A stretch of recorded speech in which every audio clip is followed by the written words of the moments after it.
ഇനിയും എടുത്തോട്ടെ. പണ്ടെടുത്തിട്ടുണ്ട്. അത് എന്ന് വിചാരിച്ചിട്ട് ഇനി ഇവർക്ക് എടുക്കാൻ പറ്റുമെങ്കിൽ അതും എടുത്തോട്ടെ. കാരണം എന്താ വെച്ചാല്. നമസ്കാരം.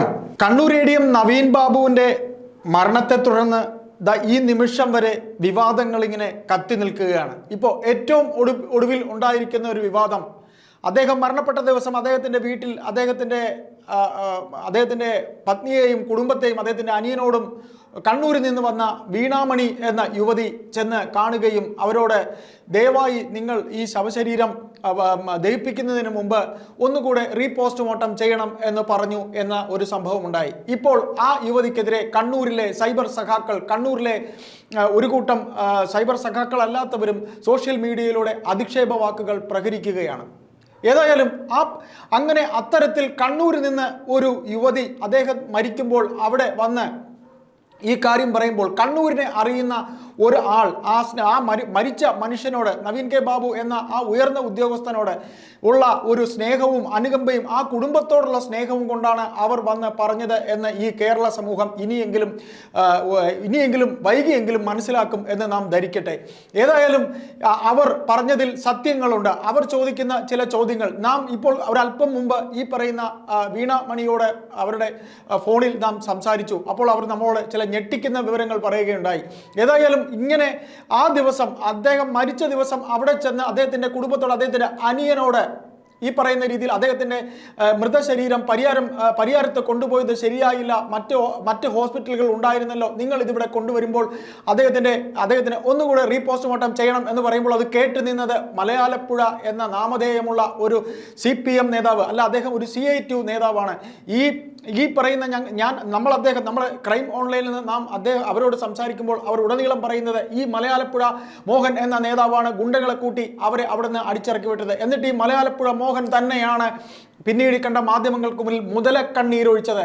അതായത് ഈ പാർട്ടി CPMന്റെ കണ്ണൂർ ജില്ലാ സെക്രട്ടറി ഈ കുടുംബത്തോട് അവിടെ ആ വീട്ടിൽ വന്ന് മുതലക്കണ്ണീരൊഴിച്ചതുപോലെ ബാക്കി CPMകാർ കാണിക്കുന്നതൊക്കെ മുതലക്കണ്ണീരാണ് എന്ന് അവർ ഉറപ്പിച്ചു പറയുന്നു. അവർക്ക് ജീവനിൽ ഭയമുണ്ടെന്ന് അവർ പറയുന്നു.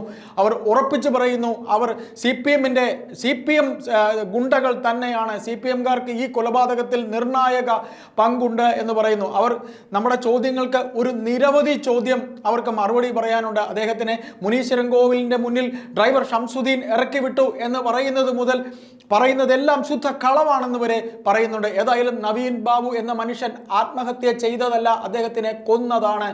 ഈ driver Arun K Vijayan, PP ദിവ്യ തുടങ്ങി ഇതിനകത്ത് ആരൊക്കെ ഇൻവോൾവ് ആയിട്ടുണ്ടോ അവരെ എല്ലാം അവർ പറയുന്നുണ്ട്. ഏതായാലും ഇതിൽ ഏറ്റവും കൂടുതൽ അവർ ചോദ്യശലവും വെല്ലുവിളിയും അവർ വെല്ലുവിളിക്കുന്നത് CPMന്റെ കണ്ണൂരിലത്തെ നേതാക്കളെയാണ്. ഇപ്പോൾ സൈബർ വഴി അവരെ ആക്രമിക്കുന്ന നേതാക്കളോട് അവർ ഒരു കൂട്ടം ചോദ്യം ചോദിക്കുന്നുണ്ട്. ഏതായാലും ദയവായി അവർ നമ്മോട് സംസാരിച്ചതിലെ ശബ്ദ ശകലം നിങ്ങൾക്കിടുന്നത് നിങ്ങൾ ദയവായി കേൾക്കുക. നമസ്കാരം ചേച്ചി. നമസ്കാരം. നമസ്തേ. ഇതില് നമുക്ക് അറിയേണ്ട ഒന്ന് രണ്ട് ചെറിയ കാര്യങ്ങൾ എന്ന് വെച്ചാലേ, ഇപ്പൊ പറയുന്നത് വീണാമണി എന്ന യുവതി താങ്കൾ പറയുന്നതൊക്കെ വെറും കള്ളമാണ് എന്ന രീതിയിൽ പാർട്ടിയുടെ സഖാക്കൾ അവരുടെ ഗ്രൂപ്പുകളിൽ ഒരു മെസ്സേജ് ഇട്ടിരിക്കുന്നു. അതിനെതിരെയും ആൾക്കാർ പ്രതികരിച്ചിട്ടുണ്ട്. അതായത് ഇപ്പോ വീണാമണി എന്ന താങ്കൾ കണ്ടത് സാറിന് ശരിക്കും മുനീശ്വരൻ കോവിലിന്റെ അവിടെ നിന്ന് കൊണ്ടുപോയി എന്നത് മാഡം കണ്ടു എന്ന് പറയുന്നത് ശരിയാണോ? ഞാൻ ആദ്യം ഒരു കാര്യം അങ്ങോട്ട് പറയാം. പാർട്ടി സഖാക്കൾ ഞാൻ പറഞ്ഞ സമയത്ത് എന്തിനാണ് മലയാളപ്പുഴ മോഹന എന്ന വ്യക്തി അവിടെ മലയാളപ്പുഴ ക്ഷേത്രത്തിന്റെ കുറച്ച് അപ്പുറത്താണ് അയാളുടെ വീട്. അയാൾ വീട്ടിൽ വന്നിട്ട് ആ ബോഡി എന്തിനാണ് വേഗം പെട്ടെന്ന് കത്തിക്കാൻ ശ്രമിച്ചത്? ഞാൻ ചോദിക്കുന്ന ചോദ്യങ്ങൾ രാഷ്ട്രീയ നേതാക്കളോടാണ്. ഇപ്പൊ എന്റെ പേര് വീണാമണി എന്നാണ്. ഞാൻ ചോദിക്കുന്ന ഒരു ചോദ്യം, ഒരാൾ മരണപ്പെട്ടാല് ആദ്യം അതിന്റേതായ ഒരു ഇൻക്വസ്റ്റ് നടത്തുമ്പോൾ പോലീസ് നായ വന്നിട്ടാണോ അവര് ഇന്നലെ ആ ശരീരം ആരെങ്കിലും തൊട്ടിട്ടുണ്ടോ എന്നൊക്കെ പരിശോധിക്കാൻ പോലീസ് നായനെ കൊണ്ട് മണപ്പിക്കുന്ന ഒരു രീതി നമ്മൾ കണ്ടുവരുന്നുണ്ട്. അപ്പൊ അത് ചെയ്തിട്ടാണോ? ഇത് പോലീസ് അങ്ങനെ ചെയ്തിട്ടുണ്ടോ? CPM നേതാക്കൾ അതിന് ഉത്തരം തരണം. അപ്പൊ ചേച്ചി ഈ മലയാലപ്പുഴ വന്ന മലയാലപ്പുഴ ആ നേതാവ് അയാളാണ് ആദ്യം ചേച്ചിയോട് മോശമായിട്ട് പ്രതികരിച്ചത്? അവര് അവിടെ കുറെ ഗുണ്ടകൾ വന്നിട്ട് എന്നോട് അവിടുന്ന് കടന്നു പോകാൻ പറഞ്ഞത് എന്തിനെ? ഞാൻ പറയുന്നത് സത്യമല്ലെങ്കിൽ ആ സ്പോട്ടിന് എനിക്കെതിരെ കേസ് ഫയൽ ചെയ്യണമായിരുന്നു. അന്ന് ചെയ്യണം. ബോഡി ഉള്ള സമയത്ത് ഇവരിങ്ങനെ വന്ന് പറഞ്ഞു, കണ്ണൂരിനെ വന്ന് പറഞ്ഞിട്ടുണ്ട്. അതുകൊണ്ട് ഈ ബോഡി വെച്ചിട്ട് റീപോസ്റ്റ്മോർട്ടം ചെയ്തിട്ട് എന്നെ അടക്കം സമൂഹത്തിനടക്കം കാണിച്ചിട്ടായിരുന്നു. അല്ലാണ്ട് ഇപ്പം ബോഡി കരുതി കൂട്ടിയിട്ട് അവര് പെട്ടെന്ന് ഈ അഡ്വക്കേറ്റിനെ സ്വാധീനിച്ചു. അപ്പൊ അവര് വിചാരിച്ചു കണ്ണൂരിലെ ഗുണ്ടകളുടെ രാഷ്ട്രീയമൊന്നും പാവം ഈ മലയാളപ്പുഴയിലെ ആ എഡിഎം സാറിന്റെ വൈഫിനോ അതല്ലെങ്കിൽ അവരുടെ അനിയനോ അറിയില്ല. അവര് വിചാരിച്ചു പാർട്ടിക്കാർ തെറ്റും ഈ സാറിന്റെ അനിയന്റെ കൂടെയാണെന്ന് വിചാരിച്ചു, തെറ്റിദ്ധരിച്ചു. തന്റെ സഹോദരനെ ഒന്ന് പോസ്റ്റ്മോർട്ടം ചെയ്തത് ശരിയാണോ എന്ന് നോക്കാൻ പരിശോധിക്കാൻ ദേഹപരിശോധന ചെയ്യണമെന്നാണ് ഞാൻ ആവശ്യപ്പെട്ടത്. വീണാമണി കള്ളത്തരം പറഞ്ഞെങ്കിൽ അവരെന്തിന് പെട്ടെന്ന് ബോഡി കത്തിച്ചു? അല്ലെങ്കിൽ കണ്ണൂരിലെ കലക്ടറേറ്റിൽ ഞാൻ അന്ന് പോയി പറഞ്ഞ വീഡിയോസ് അവർ പുറത്തുവിട്ടേ? അതല്ലെങ്കിൽ അന്ന് പിന്നെ അവിടെ എന്തുകൊണ്ട് പൊതുദർശനത്തിന് വെച്ചില്ല? ഞാൻ വെല്ലുവിളിക്കുന്നത് അനിയനെ കൊല്ലുന്നുണ്ട്, ആർക്ക് വന്നിട്ട് കൊല്ലാം? അവരെന്തിന് കണ്ണൂര് പൊതുദർശനത്തിൽ വെച്ചില്ല? ഇനി വേറെ ചോദ്യം ഞാൻ പാർട്ടി നേതാക്കളോടാണ്. അവിടെ വീണാമണി കള്ളത്തരം പറയുന്നതാണെങ്കിൽ അവരെന്തുകൊണ്ട് കണ്ണൂർ ജില്ലാ ഹോസ്പിറ്റലിൽ കാണിച്ചില്ല? ഡോക്ടറെ അവരുടെ സ്വാധീനത്തിന് എന്തിന് പരിഹാരത്തേക്ക് മാറ്റി? രണ്ടാമത്തെ ചോദ്യം, ഇനിയും ഒരു ചോദ്യം കൂടി പാർട്ടി നേതാക്കളോടാണ്. അവര് പറഞ്ഞു വീണാമണി കള്ളത്തരം പറയുന്ന എന്തിന് തലശ്ശേരി ജില്ലാ ആശുപത്രി ഉണ്ട്, എന്തുകൊണ്ട് അവിടെ കാണിച്ചില്ല? ഇനിയും ചോദ്യമുണ്ട്, കോഴിക്കോട് മെഡിക്കൽ കോളേജ് ഉണ്ട്, എന്തുകൊണ്ട് കാണിച്ചില്ല? അവരെന്തുകൊണ്ട് പൊതുദർശനത്തിന് വെച്ചില്ല കണ്ണൂര്? ഒരു മഹാനായ ഒരു സത്യസന്ധനായ ഒരു ഉദ്യോഗസ്ഥനാ അവര് കൊന്നിട്ടില്ലെങ്കിൽ എന്തുകൊണ്ട് പെട്ടെന്ന് ബോഡി കത്തിച്ചു? ഈ ചോദ്യത്തിന് ഉത്തരം എനിക്ക് തരണം. പോലീസ് നായയെ കൊണ്ട് എന്തുകൊണ്ട് പരിശോധിച്ചിട്ടില്ല? ഈ ചോദ്യങ്ങൾക്കുള്ള ഉത്തരം പോലീസ് നായ മാത്രമല്ല മാഡം, അത് ഈ ഇൻക്വസ്റ്റ് തയ്യാറാക്കുമ്പോൾ ചെയ്യേണ്ട ഒരു പ്രാഥമിക കാര്യങ്ങളും അവർ ചെയ്തിട്ടില്ല എന്നുള്ളത് അതാണ് ഞാൻ അത് എഡിഎം സാറിന്റെ വൈഫിനോട് ഞാൻ വീണ്ടും പറഞ്ഞൊരു കാര്യമുണ്ട്. അതായത് ഒന്നുകിൽ ബന്ധുക്കൾ ആരെങ്കിലും വന്നിട്ട് ഒപ്പിട്ടിട്ടാണോ ഇവര്, അതായത് ഒരാൾ മരണപ്പെട്ട ബന്ധുക്കളുടെ സ്വാധീനത്തിൽ അത് പരിശോധിക്കണം. സാമീപ്യത്തിലാണ് അത് പരിശോധിക്കേണ്ടത്. അതെ അതന്നെ ഞാൻ പറഞ്ഞത്. പരിശോധിച്ചിട്ടാണോ ഇവര് തൂങ്ങി മരിച്ചു എന്ന് പറയുന്നതിന് എന്തെങ്കിലും തെളിവുകള് സത്യസന്ധമായി തെരഞ്ഞെടുക്കും. നമുക്ക് അത് തൂങ്ങി മരിച്ചതാണെന്ന് കാണിക്കണ്ടെങ്കിൽ അതായത് ചെറിയൊരു നൂല് പോലത്തെ പ്ലാസ്റ്റിക് കയറ് ഒരു 55 കിലോന്റെ അധികമുള്ള ഒരാള് ഒരു സത്യസന്ധമായി തൂങ്ങി വെച്ചാൽ ആ പ്ലാസ്റ്റിക് കയറ് ഒന്നുകിൽ പൊട്ട് അല്ലെങ്കിൽ കഴുത്ത് മുറിഞ്ഞു പോകും. ആ വിഷം നൽകിയാണ് അദ്ദേഹത്തെ കൊന്നെന്നാണ് പിന്നെ ഈ മഞ്ജുഷ മാഡത്തിന്റെ വക്കീൽ കോടതി പറഞ്ഞിരിക്കുന്നത്. അപ്പോ നിങ്ങൾ ബോഡി കണ്ടപ്പോ സാറിന്റെ ബോഡി അടുത്ത് പോയി കണ്ടായിരുന്നോ? നവീൻ സാറിന്റെ ബോഡി ഞാൻ കണ്ടിരുന്നു. സിംറ്റംസ് അതാണ് ഞാൻ പറഞ്ഞത്. ഒരാള് മരണപ്പെട്ടാല് ഒരു തല അതായത് പോസ്റ്റ്മോർട്ടം ചെയ്യുമ്പോൾ അതിന്റെ ഒരു സ്വാധീനം എന്താണെന്ന് വെച്ചാല് ഒരു പോസ്റ്റ്മോർട്ടത്തില് പൾസ് ഉണ്ടാവില്ലേ, അതായത് കീറി ശസ്ത്രക്രിയ ചെയ്യണ്ടേ, എന്നാലും ജനങ്ങളെ ബോധിപ്പിക്കാനെങ്കിൽ കീറണ്ടേ? ആ സാറിന്റെ എവിടെയാണ് അവര് കീറിയിട്ട് കണ്ടത്? അത് നിങ്ങൾ എനിക്ക് പറഞ്ഞത്, അത് ഈ പാർട്ടിക്കാരെ എനിക്ക് പറഞ്ഞു തന്ന ആ വീഡിയോസ് കോടതിയിലെ ബോധിപ്പിക്കട്ടെ. അവര് ബോഡി കത്തിച്ചു, കരുതി കൂട്ടി വന്നിട്ട് നിമിഷങ്ങൾ എം വി ജയരാജൻ ബോഡി കൂടെ വന്ന് ഇത് കത്തിക്കാൻ വേണ്ടി വന്നു എന്ന് തന്നെയാണോ മാഡം പറയുന്നേ? അല്ല സാറേ, നിങ്ങൾ ഈ പാർട്ടിക്കാര് സത്യസന്ധരാണെങ്കിൽ എന്തിനാണ് ഇത്ര ഭയന്നിട്ട് പെട്ടെന്ന് കത്തിച്ചത്? കത്തിക്ക് ഇനിയും കേസെടുത്തിട്ട് എനിക്കെതിരെ കേസ് കള്ളക്കേസൊക്കെ ഇവരെ എടുത്തിട്ടുണ്ട്, ഇനിയും എടുത്തോട്ടെ. പണ്ട് എടുത്തിട്ടുണ്ട്. അത് എന്ന് വിചാരിച്ചിട്ട് ഇനി ഇവർക്ക് എടുക്കാൻ പറ്റും അതും എടുത്തോട്ടെ. കാരണം എന്താ വെച്ചാല് ആദ്യം എടുക്കേണ്ടത് ഇവര് ചെയ്യേണ്ട മാന്യത.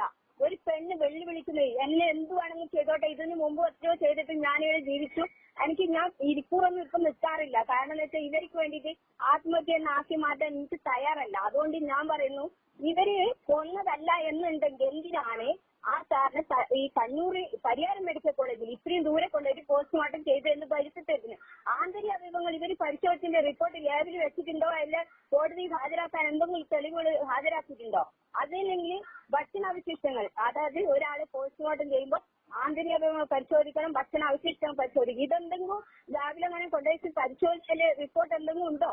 ഇതൊക്കെ ഞങ്ങൾ ചോദിക്കുന്ന ചോദ്യത്തിന് ഉത്തരം ഇവരാണ്. വീണ മേഡം, നിങ്ങൾ ചോദിക്കുന്നത് സമൂഹം ചോദിക്കുന്ന ചോദ്യങ്ങൾ തന്നെയാണ്, അതിൽ യാതൊരു തെറ്റുമില്ല. ഇനി എനിക്ക് ഒരു കാര്യം കൂടെ ചോദിക്കാനുണ്ട്. ഈ ഒരു കാര്യം കൂടെ, ഒരു സംശയം കൂടെ ഉണ്ടാവുന്നത്, ഈ ബോഡി പത്തനംതിട്ട എത്തുന്നതിനോടൊപ്പം നിങ്ങൾ വേറെ ബസ്സിലാണോ ഈ ബോഡിയെ അനുഗമിച്ച് കണ്ണൂരിൽ നിന്ന് വന്നത്? അതെ, താങ്കൾ കണ്ണൂരിൽ നിന്നാണോ പത്തനംതിട്ട വന്നത്? കണ്ണൂരിൽ നിന്നാണോ അതേ തിരുവനന്തപുരത്ത് നിന്നാണോ? സാറേ, ഞാൻ വന്നത് അന്ന് പിന്നെ കണ്ണൂര് കലക്ടറേറ്റിൽ മരിച്ചു എന്ന് പറയുന്ന ആ സമയത്ത് ഞാൻ അവിടെ തലേ ദിവസം ഞാൻ സാറിനെ കണ്ടിട്ടുണ്ട്. സാറിനെ കണ്ടതുകൊണ്ട് തന്നെ പിറ്റേ ദിവസം ഈ മരണപ്പെട്ടു എന്നറിയുന്ന ആ നിമിഷം ഞാൻ കണ്ണൂരില് എപ്പോഴും കണ്ണൂരിൽ എന്നെ മാത്രം പ്രവർത്തിക്കുന്ന ഒരു വ്യക്തിയല്ല. തിരുവനന്തപുരം മുതൽ കാസർഗോഡ് വരെ ഈ ഡൽഹി മുതൽ ഇന്ത്യയിലെ എല്ലാ സംസ്ഥാനങ്ങളിലും ഞാനിപ്പോ പോയി പ്രവർത്തിക്കുന്ന ഒരു വ്യക്തിയാണ്. അവിടെ മാത്രം കൂട്ടിലിട്ട് തപ്പിയൊന്നല്ല. അപ്പൊ ഞാൻ അവിടെ നിന്ന് സാറിന് ഞാൻ ആദ്യം എന്റെ ആ കണ്ണൂരിലെ കളക്ടറേറ്റിൽ വീണാമണി എത്ര പ്രാവശ്യം പോയിട്ടുണ്ട്, ATM സാറിനെ കാണാൻ വേണ്ടിയിട്ട് പോയിട്ടുണ്ടോന്ന് അവിടുത്തെ ക്യാമറ കോടതി പരിശോധിക്കട്ടെ. പിന്നെ രണ്ടാമത്തത് ഞാൻ അവിടെ പോയി പറഞ്ഞത് സത്യസന്ധമാണെങ്കിൽ കോടതി തെളിയിക്കട്ടെ, കോടതിയിലുണ്ടാവും. എന്റെ ഒരു സംശയം, അദ്ദേഹം മരണപ്പെട്ട ദിവസം മുനീശ്വരൻ കോവിലിൽ അവിടുന്ന് അദ്ദേഹത്തെ ഒരു വണ്ടിയിൽ ആരൊക്കെയോ പിടിച്ചുകൊണ്ടുപോകുന്നതായി മാഡം പറഞ്ഞതായി കേട്ടു. അത് മാഡം കണ്ടു, അത് എങ്ങനെയായിരുന്നു അത് കണ്ടത്, ഒന്ന് പറയാമോ? അത് സാറേ ഞാനുണ്ടല്ലോ ഇത് ആദ്യം തെളിയിക്കണ്ടേ ഇനി പാർട്ടി സഹാക്കളാ. എനിക്ക് കോടതിയോട് എനിക്ക് പറയാനുള്ളൂ. കാരണം എന്ന് വെച്ചാല് ഇനി എന്റെ കയ്യിലുള്ള രേഖകളും പ്രൂഫുകളും ഞാൻ കോടതിക്ക് കൊടുത്തോളാം. പിന്നെ ഇവര് പറയുന്നുണ്ടല്ലോ വീണാമണി കള്ളത്തരം പറഞ്ഞു. അങ്ങനെയാണെങ്കിൽ ഇവരെന്തിനും ഈ ബോഡി ദഹിപ്പിച്ചു എന്ന ചോദ്യമാണ് ഞാൻ ചോദിക്കുന്നത്. അല്ല മാഡം, ഒരൊറ്റ സംശയം ഈ സമൂഹത്തിൽ ഉണ്ടാവുന്നുള്ളൂ. മാഡം കണ്ടായിരുന്നോ ഇദ്ദേഹത്തിനെ ആരെങ്കിലും കാറിൽ കൊണ്ടുപോകുന്നത്? കണ്ടായിരുന്നോ? ഞാൻ കണ്ടിട്ടുണ്ട്. കണ്ടു. അത് കോടതിയിൽ പറയുമല്ലോ, CBIക്ക് മുന്നിലും പറയുമല്ലോ. CBI വീണാമണിക്ക് എന്തിനാ CBIനെ പേടിക്കേണ്ട ആവശ്യം? CBI വരുവാ വേണ്ടത്. അല്ല മാഡം, നിങ്ങളെപ്പോലുള്ള സാമൂഹ്യ പ്രവർത്തകയുടെ ആ ഒരു സത്യസന്ധതയാണ് സമൂഹം ചോദിക്കുന്നതായി കരുതിയാൽ മതി. ഞാനെന്ന വ്യക്തിയല്ല CBI വരണം. അല്ല പക്ഷെങ്കിൽ ഇതിനകത്ത് വീഴ്ച പറ്റിയത് ഇവിടെ ഈ പാർട്ടിയില് ഇവർക്ക് പെട്ടെന്ന് അനുഗമിച്ച് കണ്ണൂരില് പൊതുദർശനത്തിന് വെക്കാതെ മലയാളപ്പുഴ കൊണ്ടുപോയി പത്തനംതിട്ട അവിടെ പൊതുദർശനത്തിന് വെച്ചപ്പോ അവിടുന്ന് ഞാൻ പറഞ്ഞത് ആ ക്യാമറയിൽ അവിടെയും ഉണ്ടല്ലോ. അതായത് അവിടുന്ന് പാർട്ടിന്റെ ആൾക്കാരുണ്ട്, അതായത് കോൺഗ്രസിന്റെയും BJPന്റെ ആൾക്കാർ അവിടെയുണ്ട്. അവിടുന്ന് ഞാൻ പറഞ്ഞു നിങ്ങൾ കണ്ണു പരിശോധിക്കുകയും നിങ്ങൾ അവിടെ പരിശോധിക്കുക ഇവിടെ പരിശോധിക്കുന്നു. ഞാൻ അവിടെ പറഞ്ഞപ്പോ എന്തുകൊണ്ട് അവര് ഈ പാർട്ടിക്കാർക്ക് പോലും വിട്ടുകൊടുക്കാണ്ട് പെട്ടെന്ന് പാർട്ടി സഭാക്കളുടെ നേതൃത്വത്തിൽ അവിടുന്ന് ബോഡി എന്തിനു പെട്ടെന്ന് എടുത്തു? ഞാൻ അടിമുടി ദുരൂഹതയുണ്ട് മാഡം പറയുന്ന ഈ സമൂഹത്തിന്. അരമണിക്കൂർ പോലും പത്തനംതിട്ട എത്ര സമയം വെച്ചത് ഇവരെന്തിനാ വയന്ന് ആ ബോഡി എടുത്തിട്ട് ആ പാവ മനുഷ്യനെ കൊന്നത് കൊണ്ടല്ലേ ബോഡി ആ പത്തനംതിട്ടയിൽ കുറെ സമയം പൊതുദർശനത്തിന് വെക്കാനത്. അവിടുന്ന് വേഗം കയറ്റി വീട്ടിലെത്തിച്ചത് ആ ഓപ്പൺ ആയിട്ട് ജനങ്ങളെ ലാസ്റ്റ് നമ്മുടെ ബഹുമാനപ്പെട്ട ADM സാറിന്റെ വൈഫുണ്ട്, നിരപരാധിയായ പാവം വ്യക്തി, മക്കളുണ്ട്. ആ പാവം നിരവധി ആ കുഞ്ഞു മക്കളെ ഓർത്തിട്ട് ഞാൻ അവിടെ വന്നു. കുഞ്ഞു മക്കളെ അച്ഛനാണ് ഇല്ലാത്തത്. അപ്പൊ ആ കുഞ്ഞു മക്കളെ ഓർത്തിട്ട് അവിടെ നിന്ന് എനിക്ക് വേണമെങ്കിൽ ഒരു വലിയ കഴിച്ച് ആ ബോഡി തൊടാൻ വിടാണ്ടിരിക്കാമായിരുന്നു. ഞാനത് ചെയ്യാതെ കുഞ്ഞുങ്ങള് അഥവാ അച്ഛൻ മരണപ്പെട്ടത് അറിഞ്ഞില്ലെങ്കിലോ എന്ന് വെച്ചില്ല. അല്ലാണ്ട് എന്നെ ചെയ്യുന്നത് ചെയ്തോട്ടെ, അതിലൊന്നും എനിക്ക് ആദ്യം അദ്ദേഹത്തിന്റെ സഹോദരൻ അനിൽ പ്രവീൺ വീട്ടിന്റെ അകത്ത് പോയിട്ട് ഞാൻ ഇത് രഹസ്യമായിട്ട് ഞാൻ പറഞ്ഞിട്ട് കാര്യങ്ങൾ ആ സാറിന്റെ അകത്ത് പോയിട്ട് ഞാൻ പറഞ്ഞ കാര്യങ്ങളാ. അവിടെ ഇരുന്നിട്ട് ആ അകത്തിരുത്തിയിട്ട് എന്നോട് സംസാരിച്ചതിന് ശേഷം അവിടെ കുറെ ഗുണ്ടകൾ എന്തിനു എന്നെ തടയാൻ വന്നു. അവരെന്തിന് നീ ഇത്ര ചെറിയ പെണ്ണായി എന്നെ എന്തിനു പേടിച്ചിട്ട് എന്നെ അവിടുന്ന് പുറത്താക്കിയെന്നാണ് ഞാൻ ചോദിക്കുന്നത്. ബോഡി ഞാൻ പറയുന്നതിൽ എന്തെങ്കിലും സത്യം ഉണ്ടോന്ന് അവിടുത്തെ ആൾക്കാർ എന്തുകൊണ്ടില്ല. പിന്നീട് മലയാളപ്പുഴ മോഹനൻ തന്നെ വിളിച്ചു പറഞ്ഞു, എല്ലാരോടും ചാനലിനോട് വിളിച്ചു പറഞ്ഞു കൊന്നതാണെന്ന് വിളിച്ചു പറഞ്ഞ ആദ്യം വിളിച്ചു പറഞ്ഞത് ഞാൻ കണ്ട വ്യക്തിയായി ഞാൻ പറഞ്ഞത് എന്തുകൊണ്ട് അന്ന് അംഗീകരിച്ചില്ല. എന്തുകൊണ്ട് അവര് പോസ്റ്റ്മോർട്ടം മോഹൻ തന്നെയാണ് മാഡത്തിനെ അവിടുന്ന് ഓടിച്ചു വിട്ടത്? ഓടിച്ചു വിട്ടത് തന്നെ. അവരെ വീട്ടിൽ നിന്ന് ഇറങ്ങി ഇപ്പൊ ഇറങ്ങണം. ഞാൻ അയാളെ പേടിച്ചിട്ടല്ല ഇറങ്ങിന്. ഞാൻ കുഞ്ഞുങ്ങളെ അച്ഛൻ മരിച്ചത് അറിഞ്ഞില്ല എന്ന് വെച്ചിട്ട് ഇറങ്ങിയത്. അല്ലാണ്ട് ആ മലയാളത്തിലെ മോഹനെ പിന്നീടും ഞാൻ അവിടെ പോയിട്ട് ഞാൻ വെല്ലുവിളിച്ചിട്ടുണ്ട്. അയാളെ പോലെ മര്യാദ ഇല്ലാത്തതല്ല. ഈ കണ്ണൂരിലെ രാഷ്ട്രീയം എന്താണെന്ന് ഇപ്പം ഗുണ്ടകളായി മാറിയിരിക്കുന്നത്. പാവം നല്ല സത്യസന്ധരായ ഒരു CPMന്റെ ആൾക്കാരെല്ലാം പോയി എന്ന് എനിക്ക് തോന്നിത്തുടങ്ങി. മാഡം, ഇതിനകത്ത് ഒരു കാര്യം കൂടെ നമുക്ക് അറിയാനുണ്ട്. ഇപ്പോ അത് അവരുടെ വക്കീൽ കോടതിയിൽ പറഞ്ഞിരിക്കുന്നത് അദ്ദേഹത്തിന് വിഷം കൊടുത്ത് കൊന്നു എന്നൊരു ഇതിലേക്ക് പോകുന്നു. അതെ, വക്കീൽ അങ്ങനെ പറയാൻ കാരണം ആന്തരിക അവയവം പരിശോധിച്ചില്ല. കുറ്റങ്ങൾ പരിശോധിച്ചില്ല. ഇത് രണ്ടും പരിശോധിക്കാണ്ടിരിക്കുമ്പോൾ വിഷം കൊടുത്താലാണ് ഇതിങ്ങനെ ചെയ്യാ. അല്ലെങ്കിൽ ഇതിപ്പോ ഒരു മർമ്മം ശരിക്കും കളരി അറിയുന്ന ഒരാളാണ് ഏതെങ്കിലും ഒരു മർമ്മത്തിന് മുട്ടിയ അവർ മരിക്കും. ഇപ്പൊ ഇത് ഞാൻ ചോദിക്കുന്ന ചോദ്യം BS പ്രദീപൻ എന്ന ആ സത്യം വിളിച്ചു പറഞ്ഞാല് ഇവിടെ വാഹനാപകടത്തിൽ മരണപ്പെടുന്നു. വാഹനാപകടം അല്ല എന്ന് എനിക്കറിയാം. കണ്ണൂരിലെ തളിപ്പറമ്പിൽ ഈ നമ്മുടെ ഈ ഗോവിന്ദൻ മാഷ് എന്ന് പറയുന്ന ആളുടെ ശ്യാമളത്തിന്റെ ഇത് പ്രശ്നത്തിൽ എത്രയോ ആള് തൂങ്ങി മരിച്ചു എന്ന് പറയുന്ന ആൾ തൂങ്ങി വരണല്ല. അവരല്ല ഇതിന്റെ സത്യാവസ്ഥ തെളിയിക്കട്ടെ. കാര്യമാണോ പറയുന്നത്? ആന്തൂർ സാജൻ അങ്ങനെ 3 ആളുണ്ട് അവിടെ മരണപ്പെട്ടത്. ഇത് ഇപ്പം മരണപ്പെട്ട 2 ആൾ, ഈ ADM അടക്കം 3 ആൾ മരണപ്പെട്ടു. കുഞ്ഞാട് ഒരാളെ പെട്ടിത്തൂക്കിയിട്ടുണ്ടായിരുന്നു. അതൊക്കെ എന്തുകൊണ്ട് ഇതിന് മരണം അവരെന്നെ പാർട്ടി നേതാക്കളും ഒരു കാര്യം കൂടെ ചോദിച്ചോട്ടെ, ഇത് ഈ രാഷ്ട്രീയക്കാർ തന്നെ ചെയ്തതാണോ അതേ നവീൻ ബാബു എന്ന ഈ മനുഷ്യന്റെ ഈ ഭൂമി മാഫിയക്കാരെങ്കിലും പ്രൊഫഷണൽ ക്രിമിനലുകൾ കൊലയാളികൾ കൊന്നതാണ് എന്ന്? ഞാനെന്നെ അങ്ങോട്ട് പറയുന്നത് ഇത് ജനങ്ങൾക്ക് വേണ്ടിയല്ല. ഞാൻ കോടതിക്ക് വേണ്ടി സമർപ്പിക്കുന്ന ഒരു കാര്യമാണ് ഇത്. ഒന്നാമത്തേത് എന്ന് വെച്ചാൽ ഇതിനകത്ത് ഇപ്പൊ ദിവ്യ എന്ന് പറഞ്ഞ സ്ത്രീ അവിടെ പോയിട്ട് ഒരു നല്ലൊരു സർക്കാർ ഉദ്യോഗസ്ഥനെ മാനസികമായിട്ട് ശാരീരികമായും ഉപദ്രവിച്ച പോലെ ആക്കി മാറ്റി. ഒന്ന്, അതായത് അദ്ദേഹത്തിനെ അപകീർത്തിക്കുന്ന രീതിയിൽ സംസാരിച്ചു, അഭിമാനത്തിന് ചെതേൽപ്പിച്ചു, അപായപ്പെടുത്തി. ഈ 3 വകുപ്പുകൾ, അതായത് BNS എടുക്കുമ്പോൾ 3 വകുപ്പുകൾ അവൾക്കെതിരെ എടുക്കാനുണ്ട്. ബാക്കി ഇതിന്റെ പിന്നില് പ്രവർത്തിച്ചത് നമ്പറുകൾ, അതായത് കണ്ണൂരിലെ സാർ എവിടെയൊക്കെ പോയി ADMന്റെ ഡ്രൈവറോട് അന്ന് ഞാൻ പറഞ്ഞൊരു വാചകമുണ്ട്. അപ്പൊ അയാൾ എവിടെയാ പോയത്? അവരെ നിങ്ങൾ ജനങ്ങൾ കൊണ്ടുവരത്തില്ലേ, ജനങ്ങൾ പുറത്തു കൊണ്ട് ചാടട്ടെ. ആ ഡ്രൈവർ വീഡിയോ കൊടുത്തിട്ട് അയാൾ ഡ്രൈവറെയാണ് ആദ്യം കൊല്ലലുണ്ടാവുക, രണ്ടാമത്തെ കൊല്ലലുണ്ടാവുക ഇവിടുത്തെ കളക്ടറാ. കാരണം ഇതിനൊക്കെ സപ്പോർട്ട് ചെയ്തിട്ട് ഒന്നും ഉണ്ടാത്ത ഒരു കളക്ടർ അവിടെ ഒരു പാവം ഒരു നല്ലൊരു ഉദ്യോഗസ്ഥനെ കൊന്നപ്പോ അവരൊന്നും ഉണ്ടാകാതെ ഒരു കളക്ടർ അവിടെ ഉണ്ട്. ആ കളക്ടർ അവിടെ കണ്ണൂരിലെ ഒരാൾക്ക് ഒരു ഉപകാരം ചെയ്യാത്ത കളക്ടർ അവിടെ ഉണ്ടല്ലോ. അയാളെന്നാൽ ഇതിന്റെ സത്യാവസ്ഥ കൊണ്ടല്ലേ അയാളെല്ലാം കൊല്ലൂ. ഇതിന് അല്ലെങ്കിൽ അവര് രണ്ടാലും നുണവരിച്ചവരെ പെട്ടെന്ന് നടത്തട്ടെ ബഹുമാനപ്പെട്ട കോടതി. അതല്ലേ വേണ്ടത്. ഇത് അടുത്ത ചാനലുകൾ, അതായത് എവിടെയൊക്കെ വീഡിയോസ് ഉണ്ടോ ആ ക്യാമറകളിലെ സ്ഥലം മുഴുവൻ ലോകത്തോട് വിളിച്ചു പറയാൻ പാർട്ടിക്കാർ തയ്യാറാവട്ടെ. എവിടെയൊക്കെ അന്ന് പറഞ്ഞത് കളക്ടറേറ്റിൽ നിന്ന് എന്നോട് പറഞ്ഞത് മുനീശ്വരൻ കോവിലിന്റെ അടുത്ത ഡ്രൈവർ അറസ്റ്റ് എന്നാ പറയുന്നത്. ഇയാള് പറയുന്നത് ഡ്രൈവർ ഇപ്പോ അത് സംശയം പറയുന്നത്. ഞാൻ നേരിട്ട് പോയി ചോദിച്ചപ്പോ അവര് പറയുന്നത് അവിടുന്ന് മുനീശ്വരൻ കോവിലിന്റെ അടുത്ത സാർ അറസ്റ്റ് എന്ന് പറയും. സാറിനെ ഇറക്കിയ ആ സംഭവം മുതൽ അവരാണ് ക്യാമറ കാണിക്കേണ്ടത്.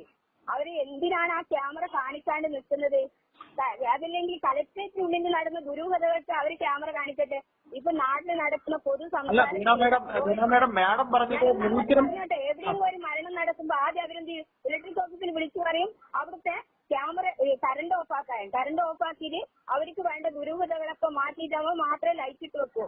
അപ്പൊ ഇലക്ട്രിക് ഓഫീസിലായാലും എവിടെയായാലും ഇവർക്ക് ആളുണ്ട് കൊല്ലാനും എന്ത് ചെയ്യാനും. അപ്പൊ ഇത് വെറും ഒരു കൊല്ലാനും ഭീരുവായിട്ട് കേരളത്തിലെ ജനങ്ങൾ ഇങ്ങനെ മാറിക്കൊണ്ടിരിക്കുന്നു. ഇതിനെതിരെ കേരളത്തിലെ മുഴുവൻ ജനങ്ങളും മുന്നോട്ട് വരണം. ഒരു വ്യക്തിക്കല്ല, ഇനി ആർക്കും ഇങ്ങനെ ഒരു അവസ്ഥ ഉണ്ടാവരുത്. ഇതിപ്പോ ബഹുമാനപ്പെട്ട കോടതി അറിയാൻ വേണ്ടിയിട്ടാണ് ഞാൻ ഇത് പറയുന്നത്. പാർട്ടി സഖാക്കളോട് ഞാൻ വെല്ലുവിളിക്കുന്നത്, എന്നെ വേണമെങ്കിൽ കൊല്ലാം, അതിന് പ്രശ്നമില്ല.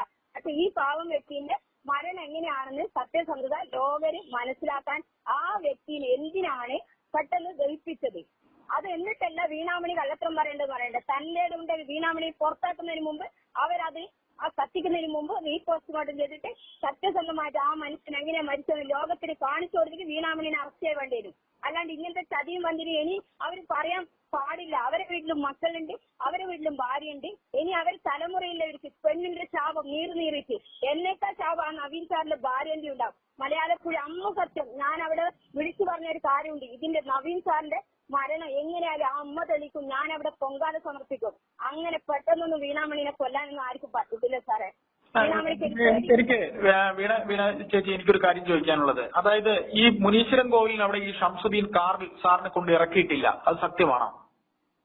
അത് ഇനി ഞാനിപ്പോ പറയേണ്ടത് സാറേ, ഇനി എന്നാ പറയേണ്ടത്? ഇവര് വീണാമണി കള്ളത്തരം പറഞ്ഞെന്ന് പറയുന്നത് ഇവര് സത്യസന്ധരാണെങ്കിൽ ഇവരാണ് തെളിയിക്കണ്ടേ. കണ്ണൂര് കളക്ടറേറ്റില് ആ സംഭവം മുതൽ സാറ് താമസിച്ച വീട് മുതൽ ഇനിയും പറയാനുണ്ടല്ലോ. ഒരു താക്കോല് അവിടെ എങ്ങനെ ആ താക്കോൽ അവിടെ എത്തി? ഇനി അടുത്ത മുറിന്റെ കാര്യങ്ങളാണെങ്കിൽ ആ മുറിന്റെ ആ ഡ്രസ്സുകളൊക്കെ എവിടുന്നാണ് ഇവർക്ക് തിരിച്ചു കൊടുക്കുന്നത്?